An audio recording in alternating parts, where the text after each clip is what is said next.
आज तो काम करने में हालत खराब हो गई। हाँ दीदी, बड़ी तेज ठंडी पड़ रही है आज। हाँ बहुओं, अब तो ठंड तेज हो रही है। अब तो ठंडी में हालत खराब होने वाले दिन आ रहे हैं। जब ये घर बनेगा नहीं तब तो हालत खराब होनी ही है ना माँ जी।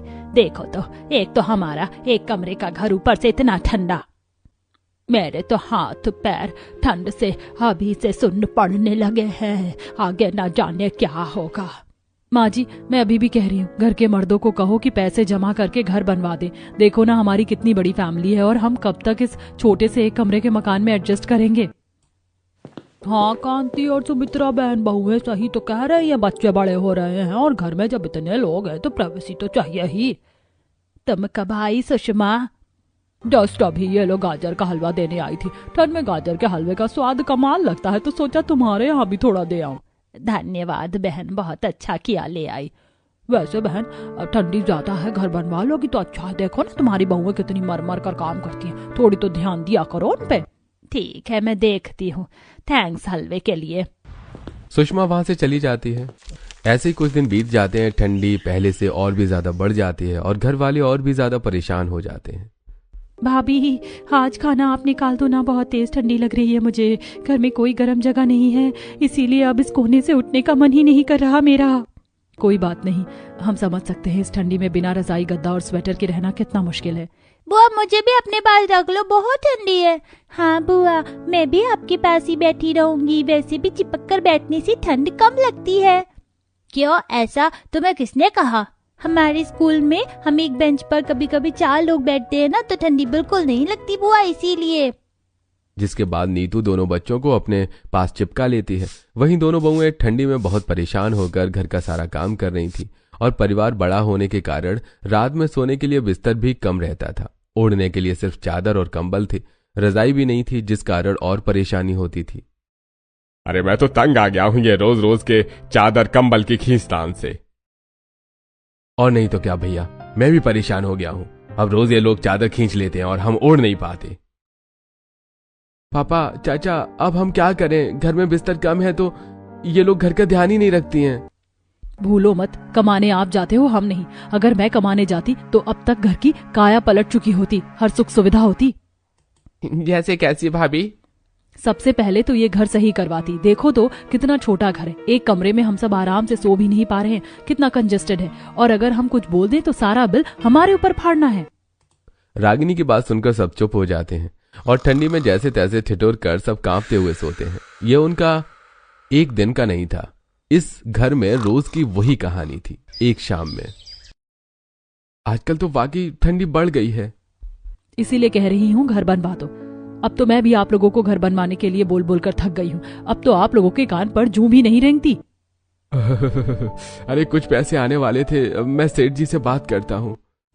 अगर एडवांस भी मिल जाए तो बात कर लीजिए, कम से कम घर बन जाएगा तो सोने बैठने में दिक्कत कम होगी। हाँ ठीक है रागिनी, मैं बात कर लूंगा। जिसके बाद पुनीत अपने सेठ से पैसे के लिए कहता है।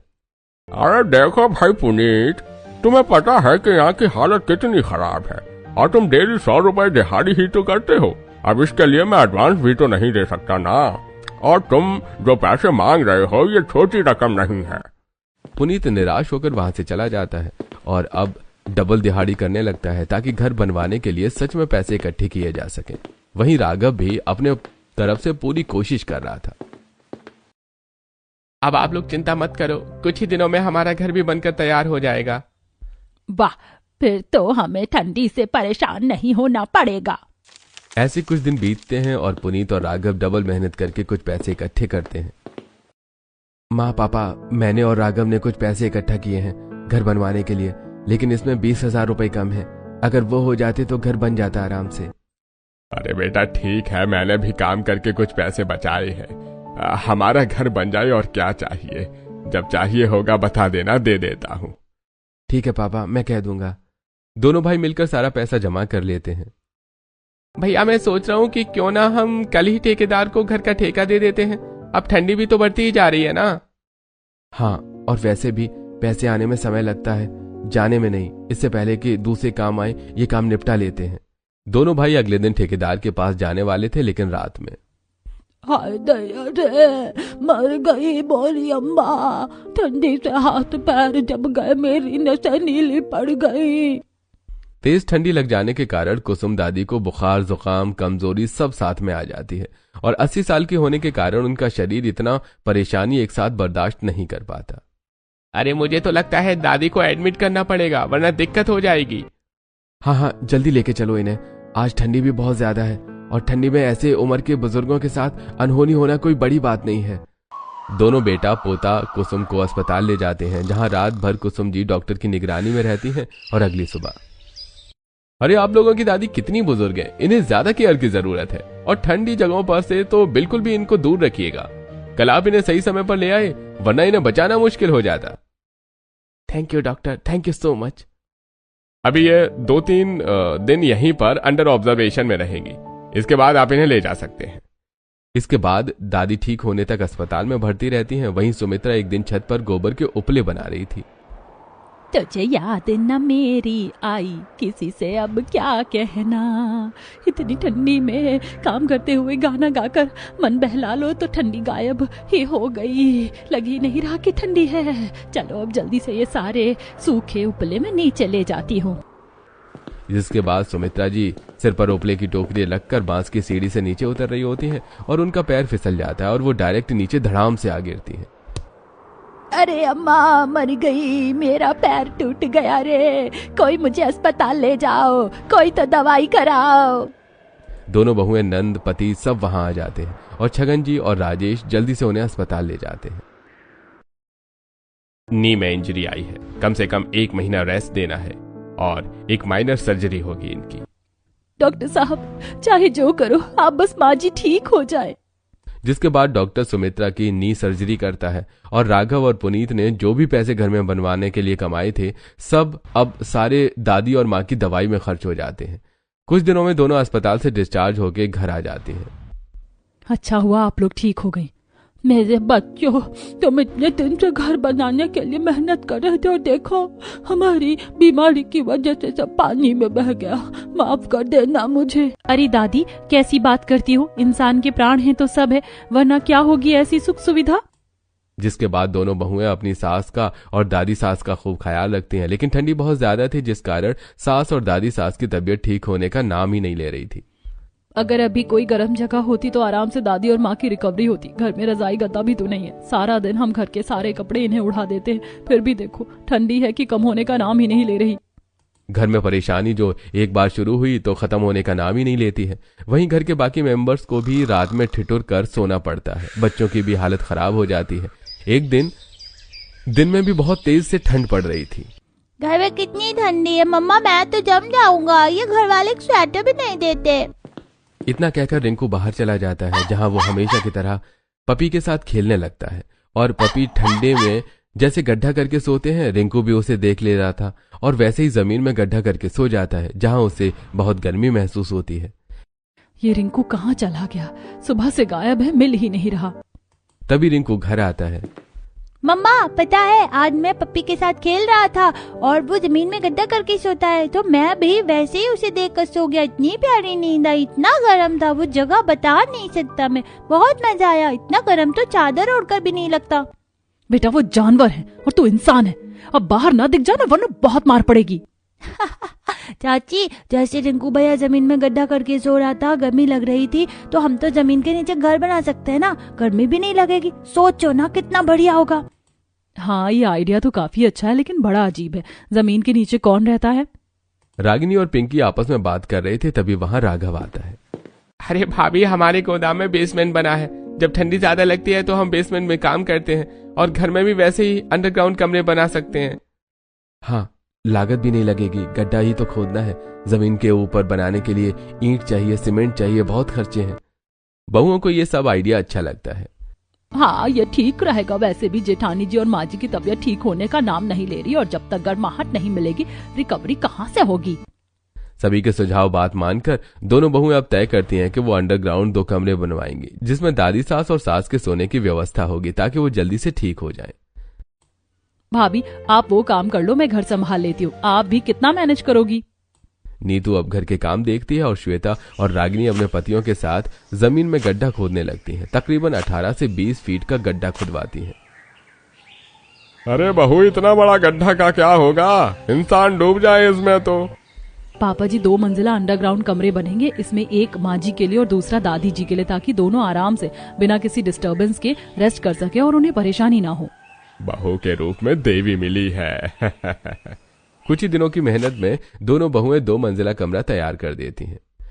मम्मी, इसमें दादा और दादी सोएंगे कैसे या जमीन पर? नहीं बेटा, अभी बहुत काम बाकी है। उसके बाद दोनों बहुएं गाय का गोबर और बाहर से ढेर सारा भूसा लेकर आती हैं और गोबर में भूसा सान कर दोनों कमरों में अच्छे से लीप कर कमरे को मजबूती और गर्माहट देती हैं। लीपने के बाद फिर से बहू उसके ऊपर सूखा भूसा चिपकाती है कि कमरा पूरी तरह से गर्म रहे। अब कमरा एकदम गर्म है, हीटर की भी जरूरत नहीं। बस माँ जी और दादी जी के सोने के लिए बेड लगाना है, जमीन पर सोना ठीक नहीं होगा। फिर श्वेता और रागिनी खेत खलियान से ढेर सारी सूखी घास ले आती हैं और उससे दादी और सास का बिस्तर तैयार करती हैं, जिसके बाद पुरानी साड़ी का खोल बनाकर घर की बारिश के कारण उसमें डालकर गद्दा बनाती हैं कि वो बेड पर आराम से सो सकें। अब ये बेड परफेक्टली बनकर तैयार हो गया है। फाइनली मेहनत रंग लाई। अब माँ जी और दादी जी को हम यहाँ शिफ्ट कर देते हैं ताकि अब उन्हें ऊपर ठंडी में ठिठुरना ना पड़े। दोनों बहुओं ने घर के बीच से ही नीचे आने के लिए सीढ़ी बनाई थी। दोनों उसी सीढ़ी के सहारे दादी सास और सास को अंडरग्राउंड 2 मंजिला कमरे में ले आती हैं, जो उन्हें काफी ज्यादा पसंद आता है और वो कमरा देखकर बहुत ही ज्यादा हैरान भी हो जाती हैं। अब माँ जी और जेठानी जी, आप दोनों यहाँ आराम करो, किसी चीज की जरूरत हो तो बताना, मैं यही हूँ। देख रही हो दीदी, मेरी सास ने आज तक एक तिनका नहीं उठाया और ये सेवा करने की बात कर रही है। सेवा की नहीं, मेवा की बात हो रही है। ऊपर हद से ज्यादा ठंडी है और यहाँ नीचे एकदम गर्म, एक शॉल की भी जरूरत नहीं है यहाँ। कांति वहीं रुक जाती है। भाभी, मैं भी यहीं रहती हूँ। चाची अकेले कहाँ 2 लोगों को संभाल पाएंगी, मैं हूं ना, मैं भी सेवा कर दूंगी माँ की और चाची दादी की। अब दोनों बहुएं क्या ही कहती, वो चुपचाप ऊपर चली जाती हैं और जब से घर में 2 मंजिला अंडरग्राउंड कमरे बने थे, घर के सारे मेंबर वहीं नीचे जाकर बैठते थे। माँ जी और दादी जी की तबीयत ठीक नहीं, इसीलिए वो जगह बनी है। घर तो बने हुआ नहीं, अब सभी वहीं घुसे रहते हैं। कोई भी बहू को नहीं सुनता और वहां ज्यादा गर्माहट थी, इसलिए सब नीचे के ही फ्लोर में रहते हैं। ऐसे ही दिन बीतते हैं। बहू, तूने कमरा तो अच्छा बनाया, लेकिन आराम एक पल का नहीं। सारा दिन बच्चे चींची करते रहते हैं यहाँ, और शाम में तेरा पति और मेरे पति दोनों की किचकिच। और जब बहू दादी के पास जाती है, दादी भी सेम कहानी सुनाती है। अब सभी नीचे ही रहा करते और कंजेस्टेड होके सोते भी वहीं पड़ोस ने। बेचारी सुमित्रा, कांति की बहू कभी प्राइवेसी भी नहीं मिलती, ना जाने कैसे ये इस घर में रहती होंगी। एक कमरे का ससुराल और इतने सारे लोग। वही तो, मैं तो आई थी तो सास से पहले ही कह दिया था आप नीचे रहो और मैं ऊपर, पर्सनल स्पेस भी तो चाहिए। अपने सास से कहा था और मेरी बहू आएगी तो मैंने तो सोच लिया कह दूंगी बेटा जैसे रहना वैसे रह, बस मेरे पर्सनल स्पेस में मत घुसना। अरे श्वेता, कहाँ जा रही हो? वैसे कमरे के ससुराल में पति, ससुर, सास, ननद, बच्चे सब साथ कैसे रहते हो? हम साथ साथ है मूवी के जैसे रहते हैं और आप हमारे स्पेस में ना घुसो तो बेहतर है।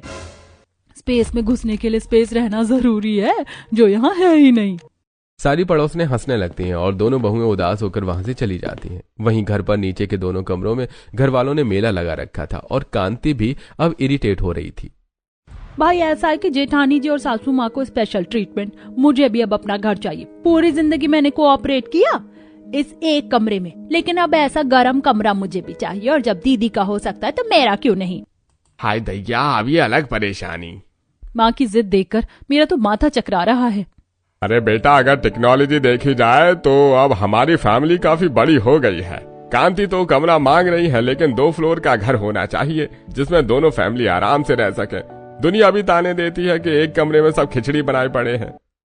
अरे हाँ, हमारी उम्र हो गई है, लेकिन तुम दोनों को भी तो स्पेस चाहिए। हमने जैसे तैसे जिंदगी बिताई और हम नहीं चाहते कि तुम भी वैसे ही जिंदगी बिताओ। हाँ, वैसे भी मैं ये लालच और खींचातान से परेशान हूँ। हमेशा मैं और कांति हर चीज के लिए तू मैं करते आए हैं। अब बुढ़ापे में तो नहीं लड़ सकती मैं देवरानी जी से। आपको तो गरम कमरा मिल गया सोने के लिए, आप क्या ही लड़ेंगी? घर बनाने के पैसे भी तो आपकी दवाई में लग गए। अब ताने ना दो देवरानी जी, तुम्हारी तबीयत खराब होती तो पैसे तुम्हारी दवाई में भी लगते। अब मैं बीमार हो गई तो क्या करूं? दोनों सास ऐसे ही तू मैं करने लगती हैं। अरे आप दोनों लड़ना बंद करो, हमने सोच लिया है, हम नीचे 2 मंजिला रूम को एक्सपेंड करके 2 मंजिला अंडरग्राउंड घर बनेगा, ताकि हम दोनों की फैमिली में लड़ाई और तू में ना करके शांति से रह सकें। मतलब मेरे लिए भी स्पेशल कमरा बनेगा भाभी? नहीं बेटा, तेरी विदाई होगी। पापा ऐसे कौन कहता है? अरे 25 की हो गई है, रिश्ते आ रहे हैं, बजट नहीं है, इसलिए अब तक तेरी शादी नहीं करवाई। अब हमेशा तो यहाँ नहीं रह सकती है ना। तुम चिंता मत करो नीतू, अब की हम ऐसा घर बनाएंगे ताकि किसी को परेशानी ना हो। जिसके बाद रागिनी और श्वेता घर बनाने की तैयारियों में लग जाती हैं। दोनों के पति मिलकर गड्ढा खोदते हैं और दोनों मिट्टी ले जाकर बाहर फेंकते हैं। ऐसे ही एक कमरे के घर के नीचे एक बड़ा सा अंडरग्राउंड गड्ढा खोदा जाता है, जहां 2 मंजिला अंडरग्राउंड मकान बन सके। वहीं पड़ोसन भी देखकर हैरान थी, आखिर क्या हो रहा है यहाँ? ये क्या हो रहा है? यहाँ बहुएं इतनी सारी मिट्टी कहाँ से ला रही हैं? चूहे ने बिल कर दिया लगता है, देखो तो इतनी सारी मिट्टी। अरे मजाक कर रही हो? देखो दोनों इतनी ठंडी में कैसे मेहनत कर रही हैं, घर बना रहे हैं ये लोग, वो भी अंडरग्राउंड। अंडरग्राउंड घर का नाम सुनते ही पड़ोसनों के मन में भी जिज्ञासा होती है और अब वो घर बनकर तैयार होने का इंतजार करने लगती हैं। घर का गड्ढा तैयार होने के बाद दोनों बहुएं मिलकर घर की दीवारें और जमीन अच्छे से शेप देती हैं। ये बची मिट्टी भी मैं बाहर फेंक आती हूँ। रागिनी मिट्टी फेंक कर आती है और फिर वहां मिट्टी की दीवार के अंदर ही अलमारी बनाई जाती है, ताकि कोई भी सामान आराम से वहां रखा जा सके। चलो अब गांव के बड़े तबेले से गोबर ले आते हैं ताकि घर अच्छे से लीपा जा सके। उसके बाद घास भी लानी है, टेबल कुर्सी के लिए घर बना रहे हैं तो थोड़ा अच्छे से ही, ताकि जो पड़ोसने ताने देती हैं वो भी देखकर याद करें। और फिर दोनों बहुएं गांव के बड़े तबेले से ढेर सारा गोबर ले आती हैं, जिसमें भूसा और मिट्टी मिक्स करके पूरे घर में लेपती हैं और ऊपर से सूखा भूसा चिपका देती हैं ताकि कहीं मिट्टी न लगे और घर गर्म और मजबूत हो जाए। अब घर जैसा बनकर तैयार था। ये लो, मैं और भूसा और घास ले आया ताकि तुम्हें कोई परेशानी ना हो। थैंक यू जी। चलो देवरानी जी, अब इस भूसे से हम गद्दा बना लेते हैं। हाँ, तो फिर सोने के लिए भी अच्छा हो जाएगा। जिसके बाद श्वेता और रागिनी पुरानी साड़ी से खोल बनाकर उसमें भूसा भरकर घर डालकर गद्दा तैयार करती हैं और घास के काउच बनाकर उस पर भूसा घर पर पिलो रखती हैं, ताकि अगर कोई घर आए तो बैठने उठने के लिए जगह रहे। इतनी मेहनत कर रहे हैं तो अपने कमरे के लिए भी बेड तैयार कर लेते हैं। अब तो हमने अंडरग्राउंड घर बना लिया है, वो भी बड़ा सा। हाँ दीदी सही कह रही हो, यहाँ जब से आए हैं एक कमरे में रहकर थक गई थी मैं भी। फिर श्वेता और रागिनी मिलकर उसी तरह बेड तैयार करती हैं, जैसा उन्होंने दादी सास और सास के लिए घास का बेड तैयार किया था। तो फाइनली हमारा अंडरग्राउंड घर तैयार हो ही गया। क्यों? हाँ भैया, और देखो ना हमारी बीवियां कितनी एक्सपर्ट है, स्मार्ट है। हमारा 1 रुपया खर्च किए बिना ही इन्होंने घर तैयार कर दिया। जिसके बाद सभी घर वाले ऊपर के कमरे के घर से नीचे की सीढ़ियां चढ़कर 2 मंजिला अंडरग्राउंड घर में जाते हैं, जहां बहुओं ने बैठने के लिए लिविंग एरिया और बच्चों के लिए स्टडी रूम बनाया था। फिर फर्स्ट फ्लोर पर सास का कमरा, नंद का कमरा और खुद का कमरा बनाया था। वहीं सेकंड फ्लोर पर फिर से लिविंग रूम, स्टडी रूम और चाची और दादी सास का कमरा था। बाबू ये क्या बात हुई, घर बना लेकिन रसोई वो तो है ही नहीं यहाँ। चाची जी, हमने कंफर्ट क्रिएट किया है, अलग बाटी थोड़ी ना किया है। घर फ्यूचर के हिसाब से बना है, लेकिन हमारी रसोई हमेशा एक ही रहेगी और इसीलिए एक कमरे के घर में ही हम खाना बनाएंगे और यहीं खाएंगे। बाकी माँ जी, सोने के लिए, आराम करने के लिए हमारा 2 मंजिला अंडरग्राउंड घर है ना। बहुओं की एकता सभी को बहुत ही ज्यादा पसंद आती है और अब दोनों बहुएं आराम से रसोई में चूल्हा जलाकर ऊपर खाना बनाती हैं और फिर अंडरग्राउंड घर में सभी आराम से बैठकर खाते हैं। यहाँ इतनी गर्मी है कि किसी को रजाई कंबल की जरूरत ही नहीं पड़ती। ऐसा लगता है कि ठंडी का मौसम आया ही नहीं। क्यों सासू माँ? हाँ बहू सही कह रही है। अगर हमारे पोता बहुआ पोते ने जुगाड़ न लगाया होता तो अभी तक तो मैं ठंडी से स्वर्ग सिधार गई होती, और बहू तेरी एक टांग तो कब्र में जा ही चुकी थी। शुभ शुभ कहो माँ जी। सभी दादी की बात सुनकर हंसने लगते हैं। अब रात में किसी को भी ठंडी नहीं लगती, उन्हें पहले की तरह परेशान नहीं होना पड़ता और सभी घर वाले अंडरग्राउंड घर में अपने अपने कमरे में आराम से सोते हैं और ठंडी में गर्मी का मजा लेते हैं। ऐसे कुछ दिन बीत जाते हैं।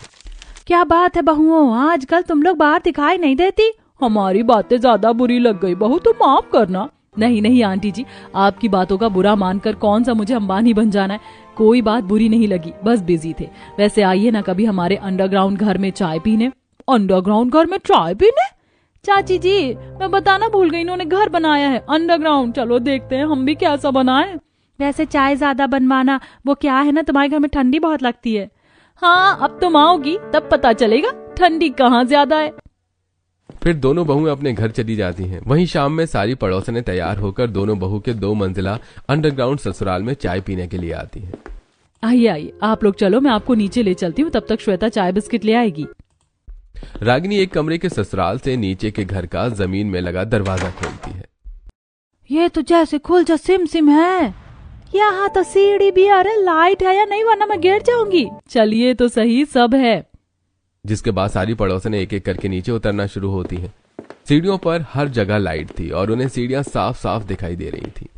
ये तो काफी ज्यादा सुंदर है, लाइट की वजह से सीढ़ी कितनी सुंदर लग रही है। इनकी मिट्टी का 2 मंजिला ससुराल की सीढ़ी इतनी सुंदर, तो घर कितना सुंदर होगा। अब तो मैं हाउस टूर लेने के लिए बेताब हूँ। सभी पड़ोसनें नीचे आ जाती हैं और रागिनी उन्हें लिविंग एरिया में बिठाती है। कैसा लगा आप लोगों को मेरा घर? अभी तो पूरा देखा ही नहीं, तो कैसे बता दे, देख कर बताएंगे। हाँ, आराम से पहले चाय नाश्ता कर लो फिर। तभी श्वेता और रागिनी सभी के लिए चाय नाश्ता लेकर आती हैं और सभी आराम से बैठकर चाय नाश्ता करती हैं। सभी ने मोटे मोटे स्वेटर और शॉल ओढ़ रखे थे। यहाँ अचानक से गर्मी क्यों लग रही है और इतने ठंडे मौसम में? क्योंकि हमारा घर एकदम गर्म है चाची जी। सारी पड़ोसनें चाय नाश्ता करके पूरा घर देखती हैं और घर देखकर काफी हैरान होती हैं। ये लोग गरीब है फिर भी कितना बढ़िया घर बना है। यहाँ के कमरे ही कितने बढ़िया बने और बड़े भी हैं, और ये घर कितना ज्यादा गर्म है। हाँ, जमीन के नीचे और गोबर और भूसे से लिपा गया, शायद इसीलिए ज्यादा गर्म है। हमने आप लोगों का बहुत मजाक उड़ाया था, लेकिन मानना पड़ेगा, घर हो तो ऐसा। यहाँ तो इतना गर्म है कि कुछ ओढ़ने की जरूरत ही नहीं। ये मोटे मोटे कपड़े पहनकर मैं थक गई हूँ बहन जी। कभी मन किया तो हम यहाँ आ सकते हैं ना? जी जरूर। जिसके बाद सारी पड़ोसनें खूब तारीफ करके वहाँ से चली जाती हैं।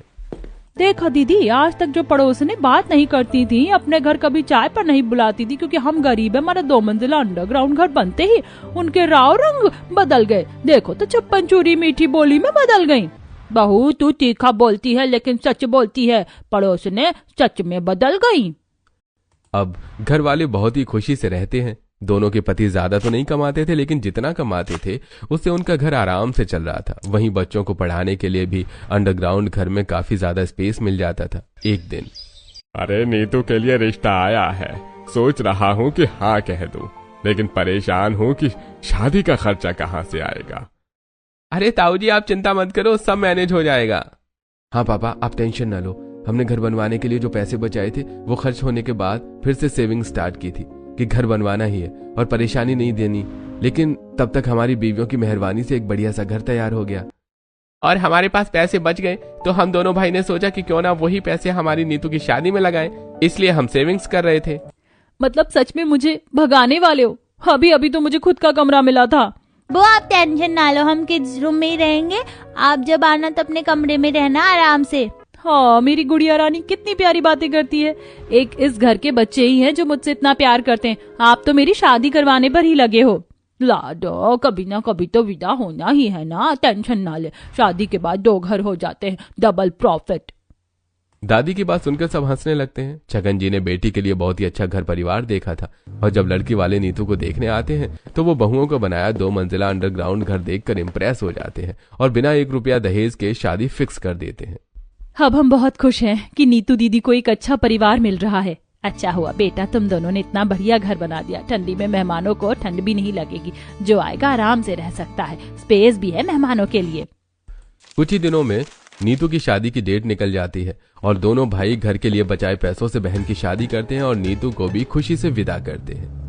जो आया था सबने घर की बहुत तारीफ की। सही कहते हैं लोग, भगवान आपका कोई काम रोकता नहीं, सब काम पूरे होते हैं। आज देख भी लिया। हाँ देवरानी जी, हमने हमेशा चाहा कि घर बनाना है, लेकिन भगवान ने उससे ज्यादा ही दिया। अब सभी अपने गरम गरम 2 मंजिला अंडरग्राउंड ससुराल में खुशी खुशी रहने लगते हैं।